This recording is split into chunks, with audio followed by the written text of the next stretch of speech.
Right, in studio now with Jerry Flowers, which I think I'll start, before we get into the ranch, before we get into what you're doing now, and I guess I was just talking about you with Ryan Hurd 2 days ago. All right. Yeah, so like you're top of mind because Ryan was talking about you. As far as Chasing After You, you wrote that, right? Oh, yeah. How long ago did you write the song for Ryan? 7 years ago, we wrote that. Yeah, that's what he said. And I guess it wasn't written as a duet at first? No. I wrote it with Brinley Addington. It was the very first time I ever wrote with him. And it was just one of those super fast songs. Like, I wrote that riff and the melody literally right when he was walking in the door. And he goes, "Ooh, what's that?" And then it was off, man. We were finished in probably an hour. When you say you wrote the riff and the melody, which? Oh, so like the verse. Yeah. Yeah. And then I wrote the chorus melody really fast, and then we just wrote the lyrics really Is that quickly. common for you to write them fast like that? Yeah.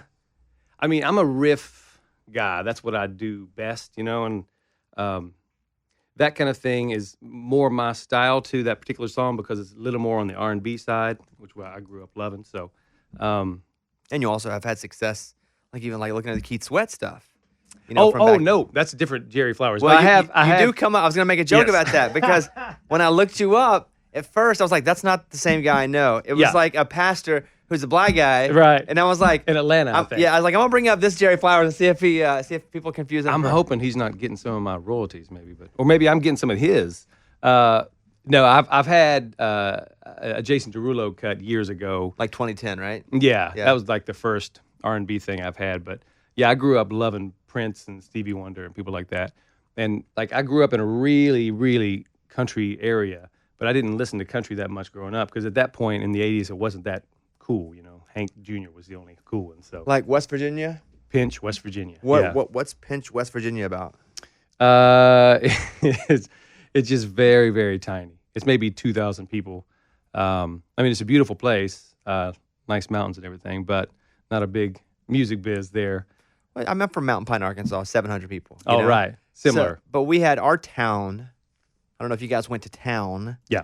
But we went to town, and town was Hot Springs, where they had 15,000 people. And that was the city to us. Yeah. We had Charleston, that's the capital city. It's 100,000 people. So how far was Charleston from Pinch? Maybe 30 minutes.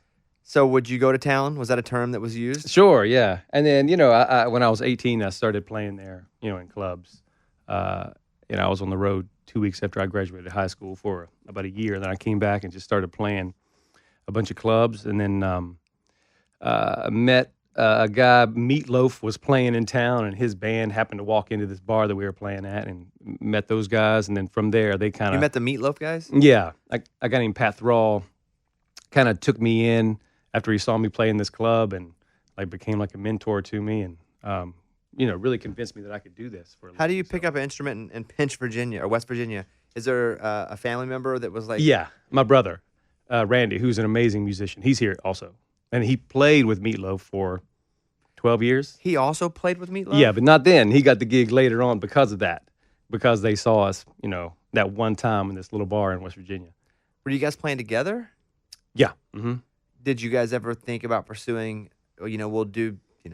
the Brothers Osborne type thing? We did for a minute after the ranch broke up, and then I went to the Dixie Chicks. After that, we, the Dixie Chicks went to a bluegrass thing, in which I don't play upright bass, so I was like suddenly out of a gig. So then we started doing our own band, but it was more of a rock thing. So you grow up in West Virginia. Yeah. You're playing clubs in Charleston for the most part. Mm-hmm. The Meatloaf crew comes in. Yeah. Is that what got you out of that area, though? And do you think you would have stayed in the area? No. I mean, I always knew that I wanted to do something. My brother and I also. And then our keyboard player, John Dedrick, who was with us then, he actually ended up playing with Alison Krauss here and Michael McDonald and has an amazing career. But no, we always knew we were going to get out. But I didn't think it was going to be Nashville. I thought it was going to be New York. And then we ended up moving here. And I met Keith 6 months later in '93 and started playing with him. So the ranch was a trio. Yeah. And so it was you, Keith, and... Peter Clark. Percussion was Peter, Yeah. right? Mm-hmm. Yeah. And so what was the genesis of that three-piece? Was it always, hey, all three of us will get together? Were there two of you guys that kind of recruited a third? No, they found me because they had moved here maybe 6 months before that, and I don't know what happened to their bass player, but a guy that my brother met at a jingle studio he just mentioned that he's got this Australian friend that needed a bass player, so I went to their house. I went to his house, and it was a rough place, man. Like, it was a place where 3 Australians shouldn't have been living at the time, Now it's a super cool area, but then it was not. And we went down to his basement. He had a little PA, and I played a couple songs with him. And then 2 weeks later, I was in Australia for 6 months. But you were in Australia? Yeah. And what were you doing? What was the idea of it in Australia? He just said, hey, do you have a passport after like the second song? And I said, nope. So we went and got one. And then we went there for 6 months just to play, because that's what they would do. They would have to go back and make money there to play in clubs to come back here and survive, because they couldn't legally make money here. They couldn't get a job. Which still happens. I mean, that's still a thing now. Oh, yeah. Like, I have friends that before they could get like their work visas, I guess we'll call it. Yeah. They really could come here and do nothing except write. I think the drummer and the manager would mow lawns during the day, to pay for Keith to, have the ability to write songs. What was it about Keith that made you go, okay, there could be something here? Or was it just that you were like, let's just try something with anybody talented at all and just see what hits? I mean, as soon as I played with him, I knew. Like, he was, the music was a little different then. He was a lot more like chicken picking, old school kind of country guitar playing. But I just knew the second I met him, because everything about him was a superstar, How wild were those times? Meaning, I've talked to Keith, and Keith and I are buddies off the air a bit, and definitely we do stuff on the air too. And, he's told me there are times, full months at a time, maybe even years, he doesn't remember. Oh, yeah. He's like, I don't. It was nuts. Yeah. Yeah. I mean, in those days, as you were starting and having to hit the ground running, was it still nuts in that way too? Or were you so focused on making it? No, I mean, I knew it was going to do well. Now, the ranch, we were so different because we were a trio, and at that time in Nashville, there weren't anybody that looked like him. And what do you mean look like him? Like, I mean, he had real long blonde hair. He had earrings. He had all these chains. And what was Nashville saying about him at the time? I mean, I think they loved watching him play, but they didn't know what to do with him. And so they signed. The ranch got a deal with Warner Brothers at first, and back when it was still Warner Brothers. And they didn't know what to do with us. They would have us go in and record all these different versions, different producers coming in. And then finally, Scott Hendricks was at Capitol at the time. He bought our contract from them, and then it all kind of started from there. I mean, it was a fun time for us, but it was rough too, because we were in a van for 5 years, just playing nonstop and kind of beating our heads against the wall for a long time. Did you guys feel like you were struggling to also find an identity, or did you know the identity and people just were struggling to accept? We felt like they were struggling to understand it at that point, because we knew it was good. But then after 5 years, we sat down. It's like, this is not working. And so he did a solo thing, and then I went straight to the Dixie Chicks after that. So, and I do want to come back to this, but it's, to me, because I've seen you with Keith before, because you're working, I assume you're still like the musical director, Mm-hmm. You're with Keith as he plays, playing bass and musical director, right? Yeah. Is that still? Yeah. You never know. Sometimes people come in and it's like, well, as of yesterday. Yeah. Well, yeah, it's hard to say like that. But to go as, one of the three in the ranch, and I mean, was there disappointment when you split up and he went solo, and then for you to go back and play as part of his solo? No. Really? Mm-mm. No, because we had tried so hard and we knew it wasn't working.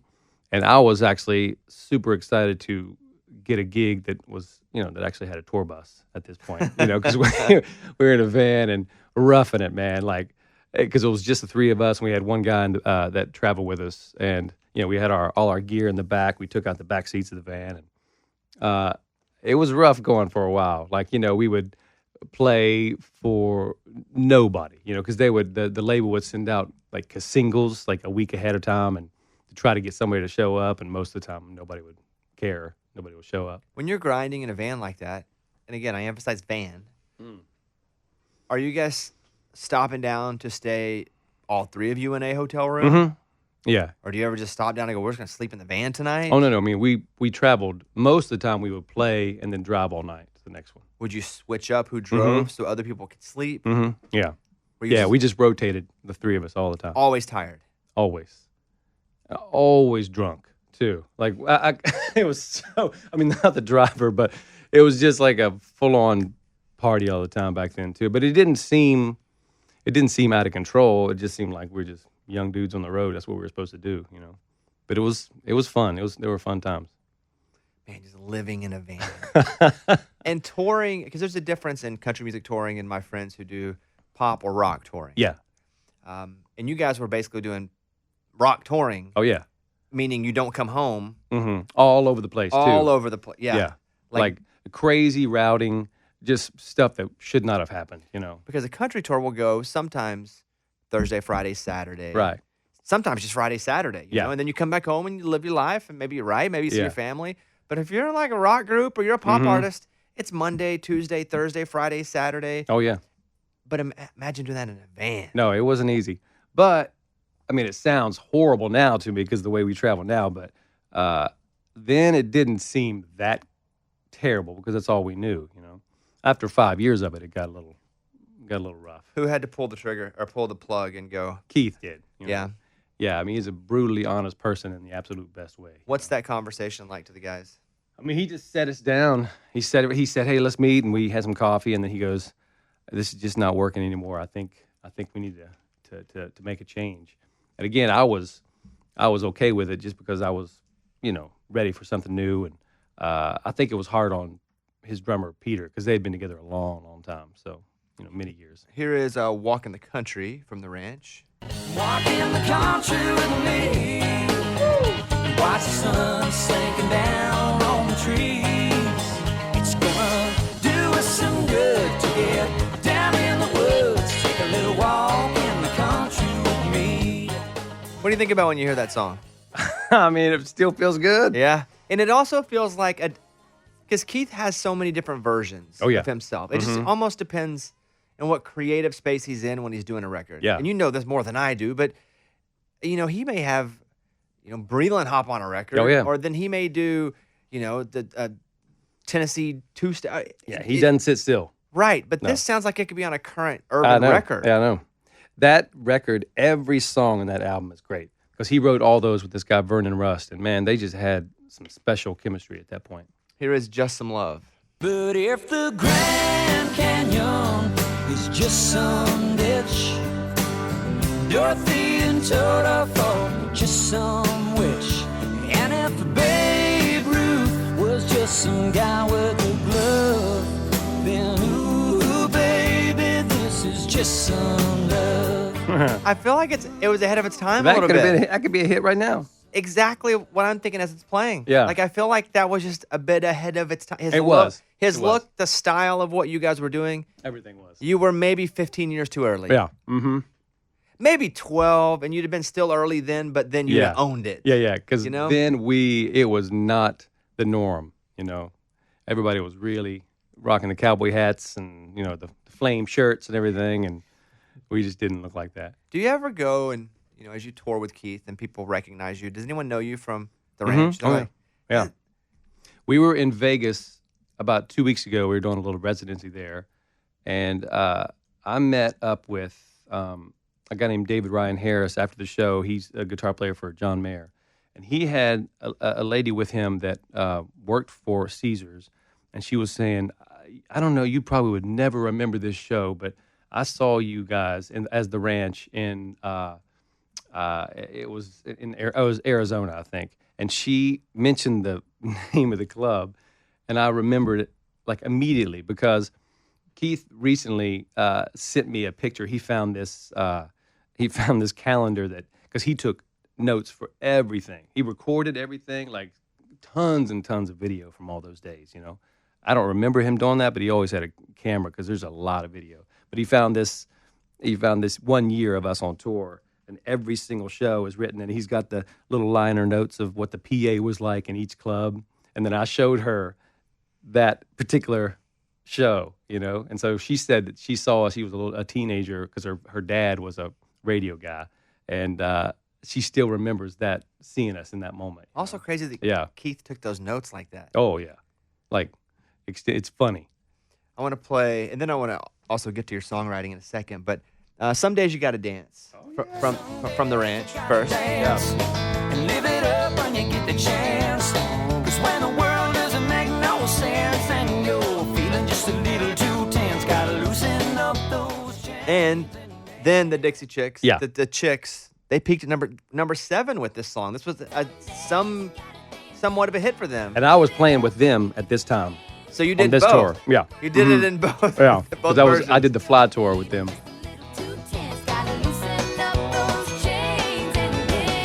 Do you know how that song got to them to recut? Yeah, I mean, so we were in California at the CRS West seminar, and our Walk in the Country had just come out, and then they were about to come out with their first single. So we met them there. We went and saw their, like, they did a little radio show in a restaurant, like a back room at a restaurant, and just got up there with acoustic and play. And so we became friends with them. And that's why they ended up cutting that, because they were huge fans of the ranch. And so when we broke up, it was just like an easy transition for me to join that tour. The early days, you'd mentioned that you'd moved from the ranch to playing with, at the time, the Dixie Chicks. Was it before Natalie was singing and they were playing real bluegrassy stuff? No. I joined, when I joined, they were doing the Tim McGraw tour, then we did the Little Affair tour, and then the Fly tour, which at that point they were. So you were there for the explosion. Oh, yeah. Yeah. And, you mentioned Keith, where people didn't know what to do with him because of it. But I wasn't in Nashville yet. But from the stories that I hear from kind of the older guard of label folks that are now running it, but at the time weren't. They were like, Natalie Maines was like a firecracker. Oh, yeah. That people were like, what's happening right now? Because she really wasn't what was normal for country music at the time. So that show we were talking about, we went and saw, it was like it's just a little restaurant table, and it was all these PDs, and they were just standing up there playing, being awesome, as they always are. And then Natalie made some crazy joke that offended a lot of people, and I remember that because we saw them the next day, and she was telling us that she had to personally call them all and apologize for this joke, and I can't say that joke here. Were you with them whenever the stuff in England happened? No, because they were doing the bluegrass stuff at that point. And so I was actually there at the same time, though, with my brother. We were doing a little tour with this singer named David Gates. And, it was a scary time to be in England because they were pretty angry at us for invading Iraq. And so, I felt that heat because a couple times we were out on the street and people heard our accent and got pretty aggressive with my brother. Just from being American. Mm-hmm. Yeah. Even when I was like, I just play bass. I only play bass. Yeah. Come on, son. Yeah, exactly. But yeah, we were there at the exact same time, though. You played with the Counting Crows a little bit? Mm-hmm. How long? I mean, I didn't do that long. I was brought in to do the Oscars, and then we started doing shows. We started doing like corporate gigs and some club gigs they were doing, which were amazing. But then right at that moment, I kind of had the choice. I could go with them, and then Keith called right then. Because I went through a little rough patch of not being able to get a gig. After the Chicks gig ended, I couldn't get a job with anybody. What do you mean you couldn't get a like job? nobody would hire me. I just could not get a gig. Was it because you were with the Chicks? I wonder, because at that point they were the absolute biggest thing in the world. And I wondered if it was a perception thing, like I was going to ask for too much money or something. Like overqualified, so we don't want to Maybe. hire somebody who's too good. Oh, yeah. I mean, I auditioned for people, didn't get it, It was a rough time. And so when the Counting Crows brought me in, it was around that time. It was probably I went about a year without getting a gig. And so right when I was about to make that decision, Keith called. The same week, I got a call from Keith, Dwight Yoakam, and Chris Cagle. They all called me. And, it was a pretty easy decision. Never knew Chris. Here he's pretty tough to work with. Yeah, I've heard things. I never knew him, right? Yeah. Again, 50% of my Nashville existence is hearing about the Nashville existence before I was here. Mm-hmm. Counting Crows, one of my favorite bands of all time. However, I have a few bones to pick with them. By the way, I just saw them here, and they actually sang the right melodies. Right, yeah. And Adam sounded good and looked good. Yeah. Cut his hair. Cut his hair. Mm-hmm. Well, for a while, though, he was wearing this dumb wig. Oh, yeah, it was crazy. I say this as I love Counting Crows. Me too. Can't get enough. Yeah. Know every record, even the sucky ones. I'm huge fans Yeah, of sucky in terms of like sales. And was that just a weird vibe? Was Dave the man? Was Dave tough? He like no, it wasn't a weird vibe. It was actually a lot of fun. I've never seen so Adam Duritz, like when he was on stage, he was a pure rock star. Even at this point, because it had been a while since they had big hits, but people still loved him so much. And I remember we were playing this club in New York, and the Olsen twins were in the front row, like looking at him like he was this sex god the whole time. And it was he just had something about him, still does. He's just got something special. So they were super fun gigs, But my friend Jim Boges, who's their drummer, he was in the Dixie Chicks band when I was there too. He was with Sheryl Crow for years, so he's the one that called me in, to be a part of it. Do you end up with a relationship with Adam, or is he kind of like the David Letterman where he No. is pretty distant? Oh yeah. And then I mean, I had some fun moments with him, like the Oscar week. He let me, even though I was still brand new, he let me do everything with him, do all the gift rooms, and he took us to the most insane Hollywood party I've ever seen in my life. Just generally from people I know that have worked with them closely, he's a peculiar guy. I love that about him as an artist. I don't think I want to be his friend, but I love Counting Crows so much that I've probably spent too much time learning about the Counting Crows. It's almost like the industry. Like, I love it so much, but once you get in it, you go, I kind of wish I didn't know as much about it, because it kind of feels, then it becomes a little gross to you after a while. I mean, he was real kind to me. I found him to be a really funny guy. He's extremely smart, but he definitely, standoffish. Yeah, a little bit, I mean, he hooked up with and dated Jennifer Aniston and Courtney Cox. Oh, yeah. Both from Friends in their prime. Yeah, when I was playing in the band, he was with Emmy Rossum. Yeah. Yeah. Crazy. Yeah. I mean, Ladies love him. He has to have something about him. Ladies I know. love him. So you go from Counting Crows, and Keith calls. Yes. And what does Keith say to you? Does he want you to just be part of the band? Does he want you to be like music director at the time? No. Chris McHugh was MD at the time. And so Chris had called me because he had talked to Keith about it and said, like, I didn't, Keith was like, I don't know if he would want to come back or not. And so when he asked me, I was like, of course, it didn't take me 2 seconds to answer that one. Did he not know because of the past relationship where you guys were pretty equal? Yeah. And even though even after those years, we were always completely cool with each other. Like, I have more respect for him than probably anybody in this entire business. I still do. But maybe that's what he was. Maybe, he's a guy that when he moves on, he usually moves on. He doesn't think that, somebody's going to come back or that kind of thing. Right. So, but yeah, like I didn't hesitate for a second. How natural was the fit? Immediate. And it was incredible. And there's been a lot of players that have come and gone since I've joined. And for some reason, I'm still there, man. How do you elevate inside of the group? Is it just staying?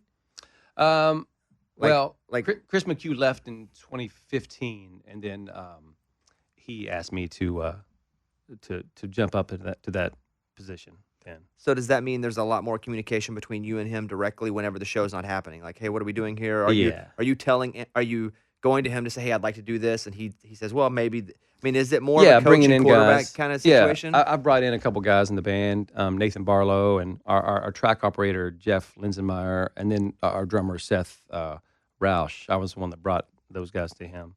But the great thing about him is he never stops wanting to be great. And so the majority of what we do now is set list change. Like he's always working on the set list, trying to get the timing perfect. And we'll watch, when we're on tour, we'll watch video of the night before, he'll go like, we need to start game tape, huh? You guys are watching game tape. Yeah. And he'll say like, we need to start this song 2 seconds earlier, that kind of thing. And he'll notice a blue light when it should be red. And the guy just wants to be great. Do you ever say, Keith, stop running into the middle of the crowd? Like, People love it. People love it. Yeah. It only takes one stabber, though. It takes one stabber. That's it. We did have one crazy experience. We were playing a corporate gig for the company Cisco. So the president of that company was retiring. So he rented out 49er Stadium for his retirement party and brought in, which is what you'll probably do too when time comes. And so he had all 8,000 of their employees there. So it was us and Christina Aguilera was the other artist. But when we played, he had a lot of engineers that from India that were there, and there were a lot of Indians in the audience. And I don't know if they had never seen a concert like him because he's so great, he's so dynamic. I've made jokes like we could play for Attila the Hun and he would win them over. Like he's the best at that. But that crowd got so wound up and so into it when he went down into the audience, because we had a little stage at the back, near the soundboard. He walked through it, and when he got up there, like his shirt was completely ripped off. Our security guy Paxton said that people were jumping on him and biting his shoulders and everything. They were literally biting him. Yeah. They were just jazzed, man. They're so excited. I've been jazzed in my life. Let me think about the times that I've been jazzed and bit somebody. Yeah. Yeah, none. But that's wild. Yeah, and when he got up on stage, he was like, "What the hell just happened?"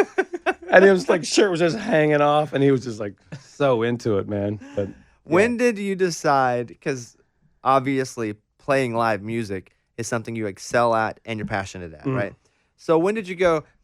And maybe it was 30 years ago, but you go, I think this town is ready for me to be a songwriter too. It was interesting. I'd always written songs, but again, I was more. I loved just soul music so much. That was more my style, soul and rock music. I didn't know a ton about the history of country until I met Keith, because that guy's a jukebox. I don't know if you've ever talked to him about it, but that guy knows every country song ever written. So he really kind of schooled me on so many of the greats, and then I, just learned to love it. But I was still not really writing that much country, and after I joined him, I got a call from a lady named Leanne Phelan, who she was working with a guy named Chris Oglesby at the time, and they were doing like a writer management thing. And she just asked me out of the blue, she's like, "Would you consider writing country?" I was like, "Yeah, sure." And then, I'd started it a bit, but I wasn't like full on into it. And that's what started my whole career, I want to roll through some of your number ones. Okay. But when you just look at good. some of the number ones, we'll start here. there's definitely, as we kind of, and I think this Ryan and Maren song is going to be a number one too. Just looking at the trajectory of charts, and I don't really control that, but Keith cut that song first, though. No, I didn't know he cut it. Mm-hmm. Yeah. Keith cuts the weird thing to someone who and was weird to me for a while with Keith too, because Keith would have me over to his house and be like, we'd go in the little back, and we'd go in his little studio before anything else, and he'd play these songs. He'd be like, half of them I'm not even going to end up putting on the record. Yeah. And I'd be like, man, you cut so many, and he cuts them perfectly. Oh, yeah. Great. Like, he doesn't use them. It's not like a work tape, like a really good work tape. Yeah. And then, he cuts them like it's going to be on the record, and they just go away. Oh, yeah. I know. And so he did that with this, cut it, and then decided it wasn't for him. I sent him the demo the day I did it, because I didn't think he would like it. I was just going to get his opinion because he's such a song guy. I thought he could tell me who I could pitch it to, because I didn't really hear him liking it. And he was he just went crazy for it. Then he started saying that he wanted to do a duet with this song. He wanted to do it with Pink. Then he ended up writing this bridge to it, recorded it. It was awesome, but he just didn't quite get it to where he wanted it. And so he when you say to where he wanted it, because the conversations, and I definitely want to get to your songs, but the conversations at times I've had with him are, I love it, but it doesn't fit the record in between any certain songs. How you're talking about the set list, he was listening to songs in that way too, going, it just doesn't fit anywhere in between two songs that makes the set list kind of a whole. I know. He knows exactly what he wants. The guy just knows who he is. And that's every songwriter in this town respects the fact that, most of the time you'll send songs to people, you'll never get a response. It doesn't matter who you are in this town. If you send him a song, he's going to respond to you. And it's, and he'll actually write to people and say, like, what about the song, like, didn't work for him as an artist, you know? He just knows who he is, you know? How long ago was him cutting that song? I mean, he cut it right after we wrote it, So 7 years 7 ago. years ago? Yeah. So it sits. Oh, yeah. Sits. And then Ryan cut it 3-4 years ago, and then we did a bridge with Maren. She came to my house. We wrote a bridge, and she sang that. And then, you know, the song, it didn't put on a record, so I thought it was all dead. Ryan, bridge Maren. Yeah. Is that what you're saying about the first version that Ryan Yeah, cut? yeah, Okay. yeah. So he did the second verse, like what she Right. does now. And it just didn't go anywhere. And it was like, I just thought the whole thing was dead. Yeah, did you know that he was kind of keeping it Nope. in the house? I didn't know anything about it until it was like a week before it came out. My old publisher at Combustion called me and told me. I had no clue. Don't you think that etiquette's a little weird? And I get I understand that it is what happens because, again, I'll talk to other folks and they're like, hey, I never heard it. I didn't even know it was on the record until like the day before the record came out. Yeah. Or something of that sort. Like Maren came over to the house and you were in like the birth of that song for him. Mm-hmm. And then nobody calls and goes, hey man, it's about to be on. No, but I think a lot of that is probably like they don't want to disappoint you if they do make that decision at the last minute to take it off. You know, I'd almost rather not know that it was almost going to be on there. When did you know it was going to be a single? I mean, when Falcon from Combustion called me and told me. And he said, hey, they recut it, and it's going to be the lead single for Ryan's Pelago album. Yeah, yeah. Man, 7 years ago you wrote that song. I mean, the journey. It rarely happens now. The journey that song took, it was cut twice before. Yeah. By Keith and by Ryan. Yeah. And usually in this town, it's not that songs are better and replace other songs because they're better, it's just because they're newer and it's People like, love shiny things. It's like there's the new candy. Yeah, I mean, that doesn't happen very often at all anymore. But you look, there are some, like what hurts the most was 7 years old when that got cut. God Bless the Broken Road, same thing, 7 years old. Like, how did people listen to those songs and not want to cut them? Only Rascal Flatts listen to songs 7 years old. That's basically what it is. That's what it you is. said. Yes. That's their thing. That's their whole program. It's like they like aged wine and they like aged songs. So for songwriters, go back. Anything 7 years old, well, they're broken up now, but that's a whole different thing. Yeah, exactly. I wonder what the point I was going to make about, and we'll just roll through some of your number ones, is that they do have a bit of an R&B feel to them, especially the Sam songs. Yeah. 2015, Sam Hunt, House Party. We'll have a house party. We don't need nobody. Turn your TV off. Break that boombox out. Was this number one for Sam? Mm-hmm. So That was my first number one. number one for you. Was this his first single? No, third single. What was his first one? Leave the Night On? Leave the Night that's On. what it was. Got it. Yeah, because I had a song called Raised on It. That Sam cut too. Yeah, that he put out first. Yeah. And that was going to be the first single, but they had put it out on, I can't remember how they put it out. Maybe just did a video on YouTube. And I guess it was out for so long, they decided to go with another song. So they put Leave the Night On. And then, what was the second one? Was Then he talked in the second Take Your one. Time. Yeah, that was what it was. So how do you get in the Sam camp early with this, again, unknown artist? Yeah. He didn't have a deal at the time. So, and why would you get into the Sam camp early? So I was writing at the time for, I had a three-way deal. I was with Ashley Gorley and his tape room company, and then Combustion and Warren Chappell. And so Ashley had signed Zach Crow, who produces Sam. And so they had just put us together because he thought, we would he actually wanted us to do a lot more R&B and pop stuff. And then somehow they connected, and then he brought me into that. And what do you think of Sam when you first meet him? I mean, he's awesome. I love the dude. I really, really love the guy, man. He's such a sweet person. But, as a songwriter, he does something that, and I just had this conversation the other day with somebody. It's like, he does something that people don't do here.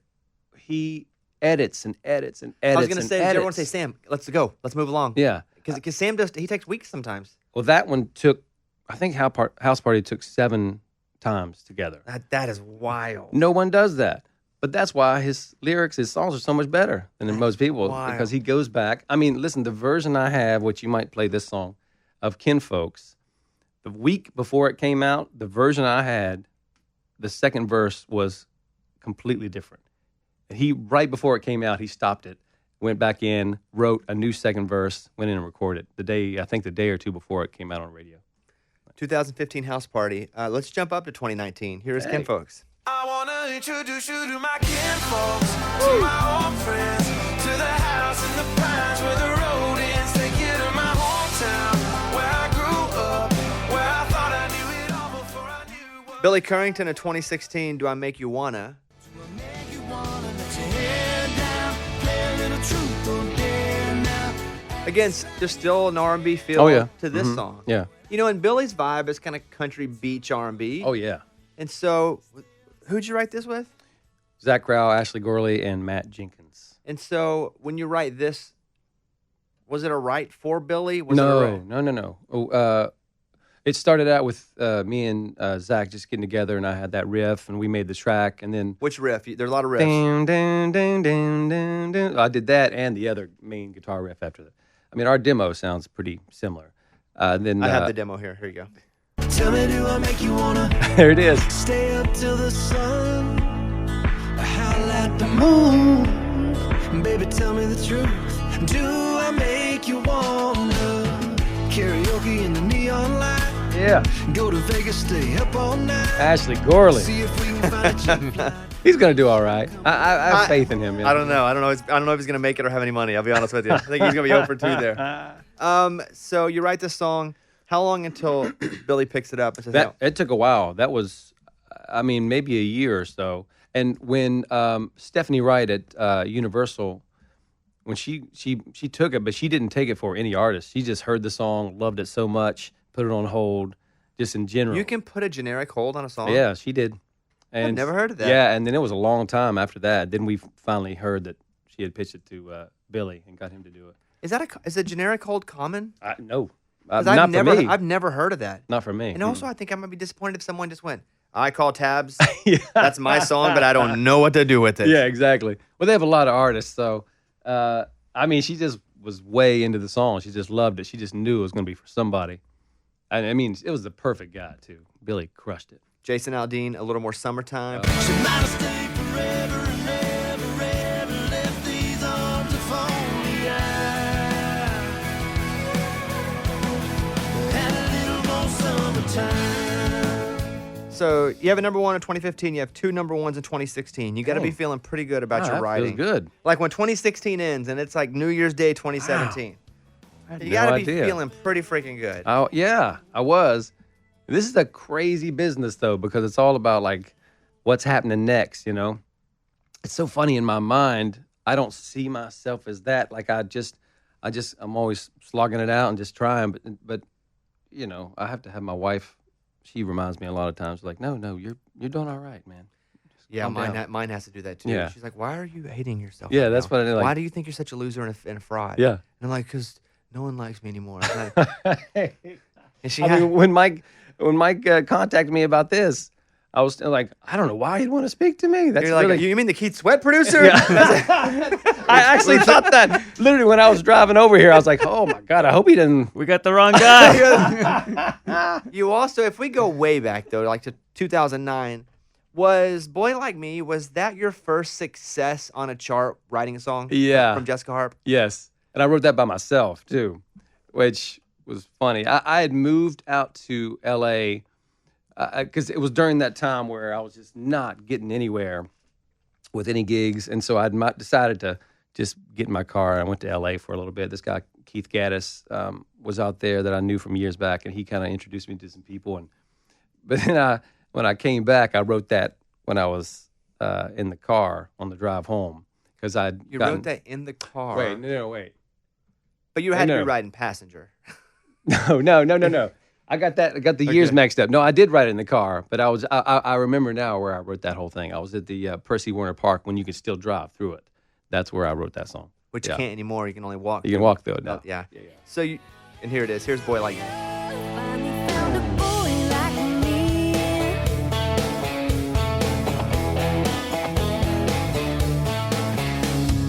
You're the kind of Up until then, I know you had an album cut for Lady A the year before. Yeah. 2008. Yeah. What was the first songwriter taste you got? Was it the Lady A cut, or was It there might have something before been. that? It might have been, or it might have been Carrie Underwood, songs like this. Oh, man, he's quick. 2011. that what that was? Unless she cut it and held it.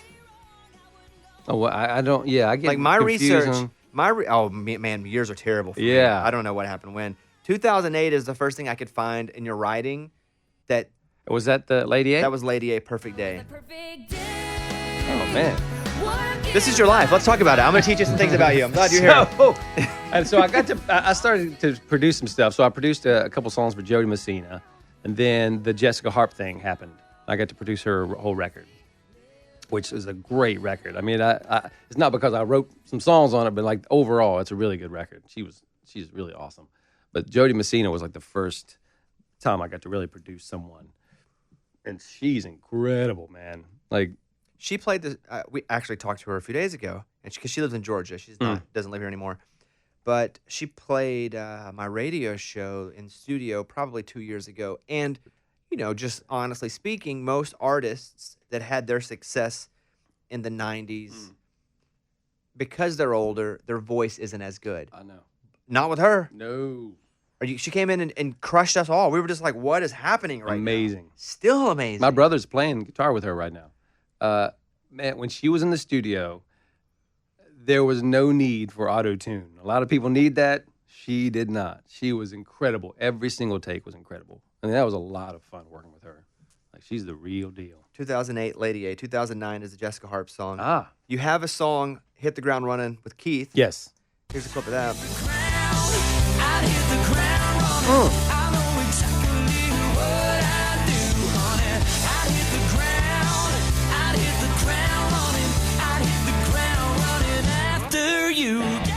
So that was funny. I had a band that I was doing on the side called Barefoot Johnny, and we were, just a pretty rockin' country kind of thing. And so I had done that. Keith had seen me. We had played a gig at Exit Inn, and Keith was there. Didn't speak to me about any of the songs or anything. He later on said, "Hey man, could you send me that song? I want to hear that song again, that demo of that song." So I sent it to him. Never mentioned a word again. Literally, we were about to walk on. We were at a stadium gig. It might have been open up for Chesney or something, and it was right before we walked out on stage. He goes, "Hey, I'm cutting Hit the Ground Running tomorrow." Like, what? I didn't even know it was on the hold. Like, he didn't mention it at all. And so he did that, and it was awesome, man. Jason Derulo, Fallen. You mentioned this one earlier. I'd give it all up, baby. Trading the world to show I'm falling. I'm falling, yeah. So how did this come about? I was in L.A. At a writer trip, and I was writing with this guy, Evan Bogart, and some, and two other writers. And I just started playing that acoustic part right there. And then we wrote the song, and it was a while later, but those guys had given it to Jason Derulo's producer. And so they used that's actually my acoustic right there. They used the demo, and he just rewrote a lot of the lyrics and the verses, and there it was. I've never met him, I never met him or his producer, but I got on the record. That was an exciting moment for me. Really? Oh, yeah, because he's great, man. Like, his album was really, really good. When you moved here in '93, what was the city like? I mean, for me, it was a massive place coming from where I came from, but it was nothing like what it is now, I think I talk to a lot of young artists and musicians. I'm enjoying like a little mentor role. I've been helping some different people with their shows and that kind of stuff. But like when I talk about this town, to me, it's like it seems overwhelming. But when you actually get into it and really, really start meeting people in this business, it's not a big community. It's pretty small, so you just kind of know everybody. So it's completely attainable. But moving here, though, it was pretty damn scary. I can relate to that in that, again, living in Mountain Pine, Arkansas, when I thought about moving to Little Rock, which is a third of the size of Nashville, I was like, that's the big city, man. Oh, that's yeah. where the news happened. That's where the news came from. Right.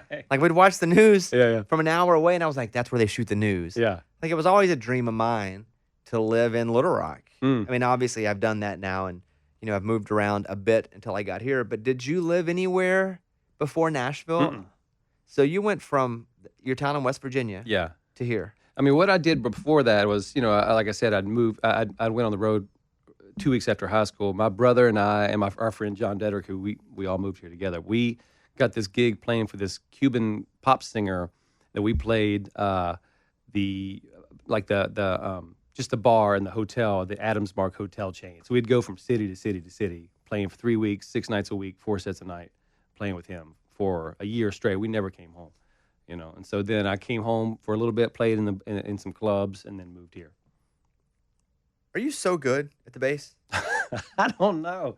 I mean, there's times like I don't play much when I'm off tour. So obviously during COVID we didn't play, and I forgot like what we got a new drummer in the band, and we were rehearsing, and it hit me, and I told my wife after the first rehearsal, I was like, I'm actually pretty good at this, Like I asked because Keith is so good that I don't think Keith's gonna have a musical director that isn't right? someone that he respects as a musician. Yeah. No, I mean, I think so. Like, I'm not like a flashy bass player. I play real simple parts, but my thing is that I had a real clear vision from like 14 on. I knew what to do because I became obsessed at that age with this guy named Daryl Jones, who's now the Rolling Stones bass player, but he was with Sting and it was with Peter Gabriel. But he was a great player, but he looked awesome on stage, like the way he moved his body. You don't see that with most bass players. Most bass players are pretty static and they just kind of stand there. But the way he moved, I wanted to emulate that because I kind of figured out at a young age that people see music more than they hear it almost, Because, Keith is a prime example. Like, he's an incredible guitar player, but you watch him and the way he holds his guitar with such power, the way he moves, it makes him so much better than what he might. Well, he actually is pretty awesome, but in the average, concert goer's mind, they see him and they no one can compete with that, Did you ever want to be the front man? I mean, you obviously can sing a little bit. You do background vocals on I Keith did projects. I did for a little bit, but then it just wasn't for me, man. Like I like this role. Like I always say, people will make some kind of comment about like my life being a rock star. Like I'm rock star adjacent. That's what I am. Like I stand near one, and that's cool with me. I like that because there's so much that comes along with that lifestyle that's not my thing. Do you ever just go, I wish that were me? Like I wish that I'd just gotten my one lucky break where I was the guy. Like Barefoot Billy. What was it called? Barefoot Johnny. Barefoot Johnny. Yeah. Did Barefoot Johnny ever get a second look? Were you the singer of Barefoot Johnny? I was, yeah. We did. We had labels coming at us. My brother and I, we had a band called Pinch that we got pretty close to getting some. You're probably just one break away. One lucky break. Mm-hmm. Because everybody that's made it's one lucky break. Good for them. Yeah. And some of those that haven't is like, or they're just as good. Yeah. They just didn't catch some little side shot. We came close. Yeah. We had a lot of labels looking at us, and it just wasn't quite right, I want to ask about the brother dynamic. He's older, mm-hmm. which makes sense to me as I hear you talk about it, because most older brothers play the guitar, and so the younger brothers are either stuck playing drums or bass. No, he forced me to play bass. That's what I'm saying. Yeah. Like I didn't have a choice in the matter. We still, I don't know where it is, but I think it's probably my mom's house, but we have a cassette tape of the very first song he taught me because he needed accompaniment. So he taught me Photograph from Def Leppard. But I had an acoustic guitar, and he took the top 2 strings off, and that's how I. So you played bass with the 4 strings. Yeah. Mm-hmm. So I guess the bottom. I mean, like the B and the E, the high strings. Yeah. I had no choice. And you were okay with that? Yeah. Because he was your big brother, and he was awesome. Mm-hmm. Oh, he was awesome already. Like he became incredible, like at a very young age. He's a freakish talent. How did both of you end up doing this at such a high level? Where genetically is it in the family where you just understand music? I don't know. I think my mom's mom, she died when she was really young. I know she was really into music, but our oldest brother Scott played too. But I don't know. It's just from a young age. It was 11 or 12 for me. and then he was probably maybe 13. We just knew. I mean, there was no like when I remember when when our mom would say like, you should have something to fall back on, and like that was funny to us because it was like there was no other path. We knew from a time, when I saw Van Halen when I was in 6th grade, it was done. Like that's what I was going to do. As a player, you're doing a live show with Keith. Are you looking forward to your bass solo? Do you get a bass solo? No, I do a singing solo every night. You do? Yeah. Which one? Well, it's different every single tour. I did Ain't No Sunshine for a long time. So you sang the whole Bill Withers song. Like Yeah. He's like, now. Yeah, he does that with every band member. Like for years, like each guy has his own moment of the show, and so that was always me. Like I just would do an old R&B song. Right now, this past Vegas trip, I'm doing that Before You Go. That pop song. Louis Capaldi. Louis Capaldi, yes. You sing Louis Capaldi? Yeah. I just do it on. When I ask if you can sing, It's on and my then- and then Instagram. You play can look at it. It's And then the you're hardest song to sing. right. And then you're like, I don't know. It's a little bit. And then I'm like, well, what do you do? Well, I do Celine Dion, but harder than she does it. That's what Louis Capaldi Yeah, I is. could sing.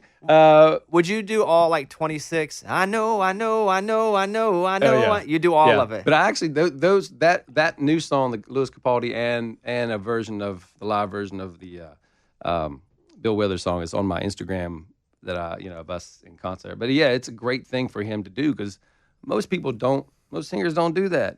They want the band to be in the back, all dressed in black, and that is not what we do. Like he wants everyone all right there with him, and because it makes it easier on the singer too. It's like not all the pressure's on them. So it's fun for every musician that gets to be in this band. Do you get a bass solo though? No. Well, I mean, it depends. Sometimes, like, we'll stop and I'll groove, and then he'll come over and groove with me. But I'm not really. No, I'd much rather just sing the solo song. When you guys are doing the set, is it pretty much down to the click, or do you ever have a time where you break off and it's like, hey, why don't we just go ahead and try this? Does he get on the mic? Oh, guys, we're gonna try this. Even with the click, you just have to follow him.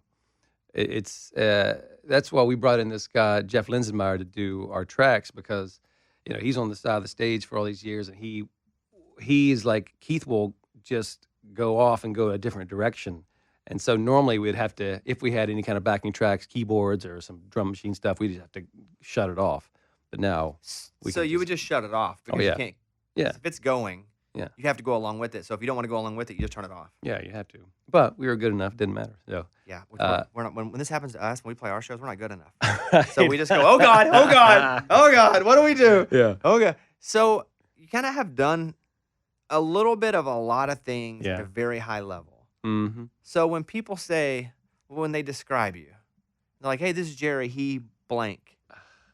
What is it? Are you the songwriter with multi No.1's? Are you Keith Urban's? That's the first thing that people say. Like, when with the songwriting, like with someone like Sam, the reason I don't really, I was thinking about this the other day. I don't get one of those guys that gets a ton of cuts. I'm more specific to whatever the artist is looking for, and I'm usually the up-tempo guy because that's just what I'm good at. We've just been doing that for so long live, and so I'm kind of brought in for that kind of special thing, and I bring a more of a vibe, up-tempo vibe. But like now, I'm starting to get hired to help people put their shows together. I got hired Jordan Davis. I did his last show, and then Dustin Lynch brought me in to redo the set. What does that mean to put a show together? Like if they bring you in, I don't know, is your job consultant? What do they call you when that happens? I guess I was a consultant. Yeah. So my first one was with Matt Stell. And so I just went in. It was me and my friend Jeff Linsenmeyer, our track guy. He's just perfect at that. He will go in and take all their tracks and redo it in a way where it's real super simple for everybody, the drummer to use. And then I'll just go in and redo their set list. I'll look at all their songs, and then I will come up with moments in the show that they wouldn't normally think of, maybe. Because I've learned that over the years, like, you just have to have these little moments to grab people early on, especially if you're a new artist. And so, I'll do something where I'll think of a different cover song, and I'll put it in the middle of someone's song, like after the second chorus, just to grab people, you Does know? that mean you'll have to find a song in a certain key and Mm-hmm. then pursue a cover that can be played in that key that's also going to be cool? So it's like the exact right puzzle piece? Yeah, and I don't know why it comes to me so fast. And so I did that with Matt Stell, I did Chris Bandy, and then Jordan Davis. They had me come in and do his whole show, and we put together an amazing show. And he got to do that particular show only for like 3 months before COVID shut down. But man, what was happening, what I was seeing live on Instagram was so exciting because all these little moments that I helped think of, it was just connecting, you know? I'm going to ask you a weird question. It's going to be hard for you to answer it honestly. But are you a musical genius? No, no. I'm not joking when I say that. No. You can see and hear and feel music in all these ways. And Yeah. Well, no. I wouldn't think. I've never thought about that.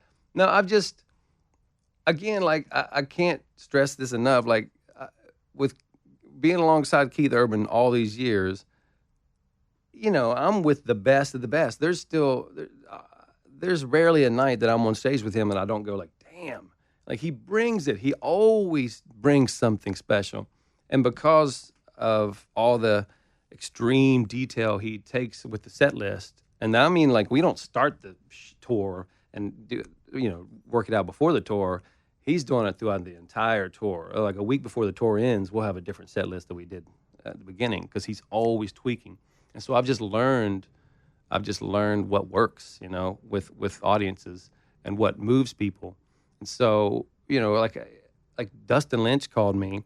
That guy's awesome on stage. Like, he's opened up for us. He's done a whole tour with us, and the guy is a rock star. He's so good.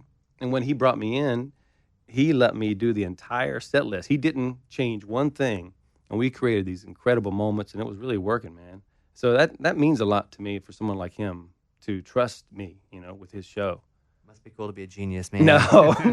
You're saying no in every way, but I'm hearing yes in every way. No. By the way, you guys can follow Jerry at Jerry Flowers Music. It's just interesting, all that you've done, how people would introduce you. Because we will bring in songwriters that have 2 and 3 number ones. And in town, they're considered, wow, look at this guy. He's huge. He's got 2 or 3 number ones. Yeah. I mean, you got 4 massive songs, yet you're like, you know, people really know me for being the band leader for Keith Urban. I think so. Yeah. I think so. Did you ever think to Adam Durr, that's one more Counting Crows question. Did you ever think, hey, dude, sing the songs the right way? Because you know how many dang concerts I would go to, and it would be like, you know, Mr. Jones and me. Yeah. And I'm like, bro, we just want to sing the song. Him and then the Black Crows were like that too. Both Crows. They just kind of make it up as they go along. But You never play with them though, did you? Nope. White Crows? Mm-mm. Now that'd have been a vibe. That would have been a good one. You'd have constantly been seeing those guys trying to kill each other. Oh yeah. Before and after the show. Now we did have a big night with them in a bar in Sydney, Australia one time. Who's we? You and Counting or Chicks? No, or? with Keith's band. Okay. Yeah, we had a big night back when I was still drinking, and it was a wild one. Big night like good night or big night like fist thrown? No. Best night. Like the brother wasn't there. Got it. Rich wasn't there because I think those are the guys, those two don't like each other, but They do now. They came and did my show together. they did. Was right. That's what I felt too. They were like, hey, the Black Crows are coming through. I'm a big Black Crows guy. Oh, me too. And so they were doing that tour where they were performing that whole first record front to back. Yeah. Okay. Right. And so they were like, hey, they'll come in and play whatever you want. And I was like, well, it's great. Let's Yeah. go. And they came in and, I didn't know that. I knew their whole story. I knew how they had been convinced to get back together. Yeah. And they were pretty professional about it. Well, Chris, the singer, hung with us the entire night. I still remember this place. It's called the Ship Inn. And we just went for it. But he was so much fun, man. Great stories, too. Well, same for you, man. This Yeah. has been awesome for me. Oh, man, it's incredible for me. Like, I mean, you've done it all. And, I see you out at times. But usually, if I ever see you and you're with Keith and we're somewhere, you have ears in. Right. And I know what it's like when people try to talk to you when you have ears in because you're like, what? Hold on. Oh, Yeah. Hold on. What's that? Okay. And so I'm very unapproachable. you man. are completely. Yeah. And only partially because of the ears. The rest because of your stature and your number one. I usually tell the crews, Yeah. avert your eyes. Don't look over here. Yeah. You guys follow Jerry at Jerry Flowers Music. I really enjoyed this. I appreciate it. Now, I will say something about that, if you don't mind. Like, I'm having so much fun having people reach out to me on Instagram, and like I'm finding some like real talent. I mean, tomorrow I'm writing with this girl named Catherine Roach from Massachusetts. Same thing. She just reached out to me, and you just never know because there's some crazy talent out there. So anybody wants to message me, I'll definitely. I need to message him after this. Yeah, and if you got some songs. I'm like, hey man, put our set together. All right, you guys follow Jerry at Jerry Flowers Music, and listen, I'll just end with saying this, just the Keith Sweat stuff. Of all my stuff, that's your favorite. That's it. Yeah, it's so much better than everything else. I mean, listen, I would kill to have a Keith Sweat cut of me from Jerry back from me like in 1990. That would be my dream. That Jerry, have you seen? Yeah, I mean, you're the opposite. You're the opposite in every way. Yeah. Here you go. This is you. If someone just hears this and decides they want to look for you, let's go Wi-Fi. There you go. Yeah, very close. I could see where people would get mixed up. Except in every way. Yeah. Other than every possible way. All right, Jerry, good to talk to you, man. Thanks, man. Appreciate it.